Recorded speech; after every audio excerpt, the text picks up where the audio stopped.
18-year-old me, all she wanted to do was run at college. She was recruited by a college coach, small Christian school, had half my tuition paid for each year with running and academics. Mind you, small Christian school tuition is around $30K a year, which is outrageous. So I had half the school paid for. In 4 years, you think, oh, I should only owe $60K at the end of it, which still is outrageous. Mind you, I didn't even run all 4 years, and I still have to keep my scholarship. You think I'd owe $60K? Well, I graduate, log into my private student loans. Sally Mae, $93,000 is what I owed. $93K.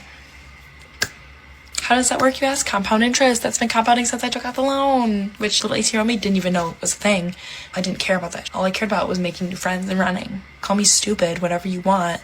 My parents took care of all my loan stuff, and they warned me, you're going to owe so much when you graduate. Are you sure you want to do this? I'm like, yeah. Little 18-year-old me should have been hit upside the head and told no, because my life is ruined financially right now. I know how much my payments are each month on this loan?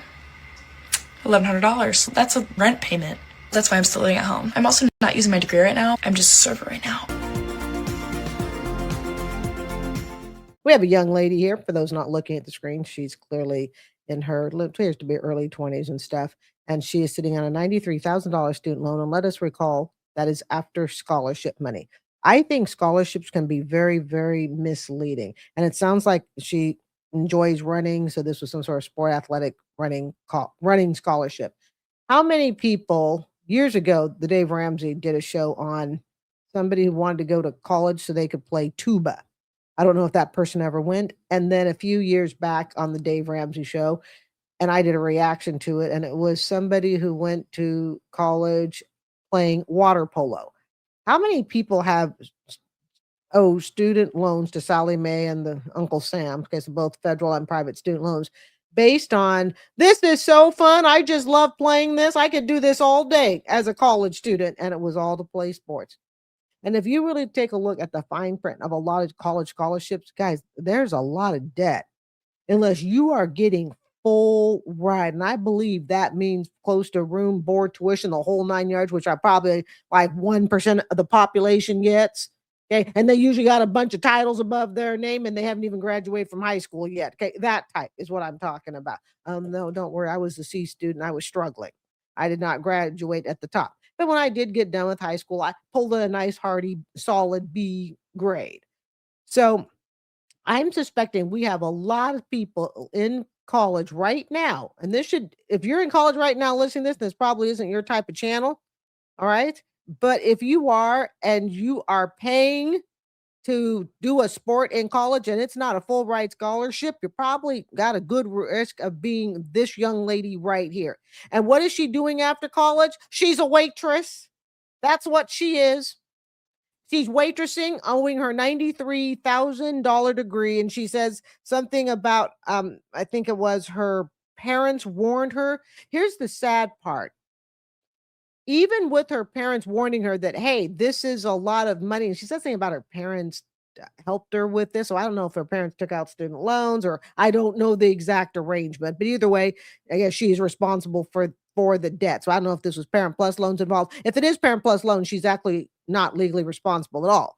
Maybe morally so, and good, well wishes at Christmas and Thanksgiving time to pay the bill. But assuming that this is not Parent Plus loan, this is all her loan. It sounds like it is. I'm assuming this is an absolutely obscene amount of money to be in. And how do I know? Oh, because I was in that amount of money. 2022 student loan forgiven for $110,000. Never, ever again. Never, ever, ever again. They could give me a scholarship and I wouldn't go back to school. Scholarships are very tricky because they can be very misleading. The other thing too, she says here, what is it? She's paying $1,100 a month. Now, assuming based on what I was supposed to have owed, this $1,100 a month, she's right. Well, it's a rent payment. It's not income based, because if I do my numbers based on my amount, income based, she'd be looking at maybe $400, maybe $450. So this appears to be a full student loan payment. And this is why she has to live at home, because it is rent. I make good money. I've made 7 of these loan payments, no help, and still have money to do fun every weekend. Next time. She said she's made 7 of these loan payments with no help. 7! Yes. I think we've got another 120 to go. If someone wants to say, oh my God, why aren't you using your degree? Why are you literally serving? Making me feel like I'm a piece of for only having a serving job and not using my college degree. Remind me again what you pay in student loans each month. Oh wait, that's right. Mommy and daddy paid for your college. Yes, mommy and daddy paid for your college, but what have I told you guys? You cannot base your budget or even get upset over somebody else's budget. You can't base what you're going to do. So coming online, maybe it feels good to say, hey, you know what? I got all this debt, but that's because I didn't have mom and dad paying it. I'm sure that feels cathartic for a minute, but it doesn't excuse the decisions you made to get yourself in the debt. Guys, I want you to really look at this. $93,000 for a degree she doesn't use so she could become a waitress. Think about it, I beg you. Okay, next video. We sit here as mothers and we do the best. Okay, so the best she's in is on social media in her bonnet and her baby burp outfit. Okay, that works for me too. Our children,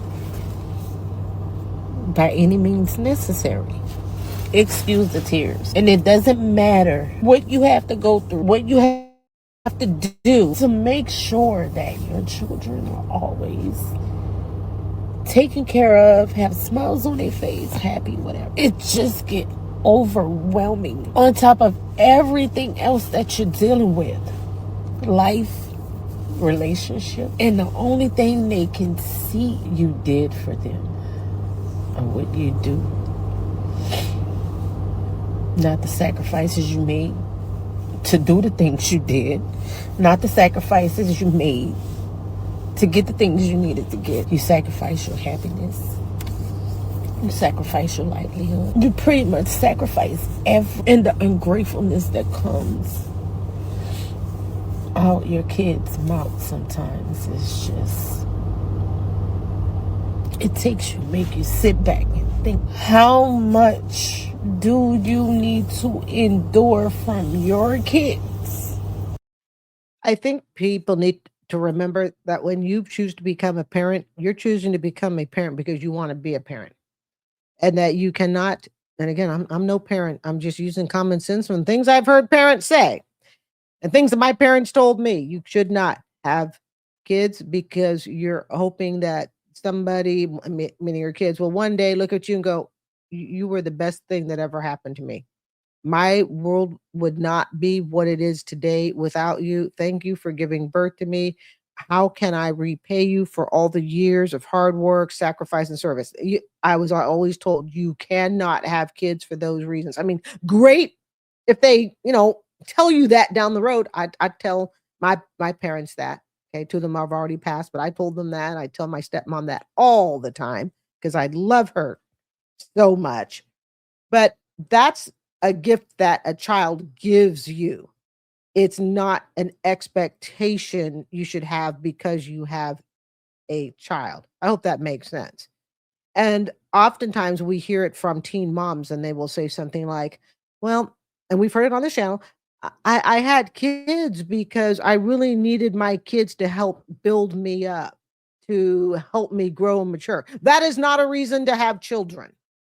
You cannot have kids and then one day in the car go, I just can't believe my kids aren't grateful. I mean, you can say it clearly. A parent can say, man, I got some, really ungrateful kids here. But then I would also have to ask, what age were you when you had them? How many of them did you have based on the ages that you are? Okay. And I have 3 kids by the age of 21. That might be a problem. My daughter is going into her senior year, the last of them. She's turning 17 next month. I let my son get a tattoo at 17.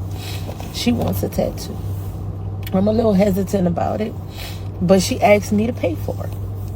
And I told her, I said, I allowed your brother to get a tattoo at 17, long as it's not nothing too strenuous. Okay. She told me she wants a sleeve. That's too much. She wants a sleeve tattoo. I guess that's a tattoo like all the way up and down her arm. She was like, we could start small. I said, what is it that you intended to get? She said it might cost about $400. I said, we might not be able to do it on your birthday because that's first week of school. that's rent due. It might have to be after. And she got upset. She got upset. And I don't even understand why you would get upset when I do everything I can for you. I'm thinking she is the type of parent who's been friends to her kids instead of parenting her kids. I don't know how old she is, but she looks really young. She's got a 17-year-old. Now, this woman to me, looking good for whatever age she is, she doesn't look a day of, really maybe mid to late 30s. She's already got a 17-year-old and she has another kid below that. Again, it's even really not based on her age, but I'm just suspecting that she's been like a friend. And here's why. I don't know many parents that will pay $400 for their kid to get a tattoo, period, much less even consider a sleeve tattoo, and then negotiate with their kid as how they're going to put it in their budget. And then to top it off, even if the kid says, basically, screw you, mom and dad. If you have that type of kid, you already know you have that type of kid, even before they ask you for the tattoo. In other words, your child's behavior at this age should not be a surprise to you, which may say something about her parenting. And I don't want to just jump and say she was a bad parent. She told me something about her birthday prior to. She was like, what did I get last year? I always get her something for her birthday every single year. I said, what did I get for Mother's Day last year? Nothing. I said, what did I get the year before that? I said nothing. And it's like they want all this entitlement. And for what?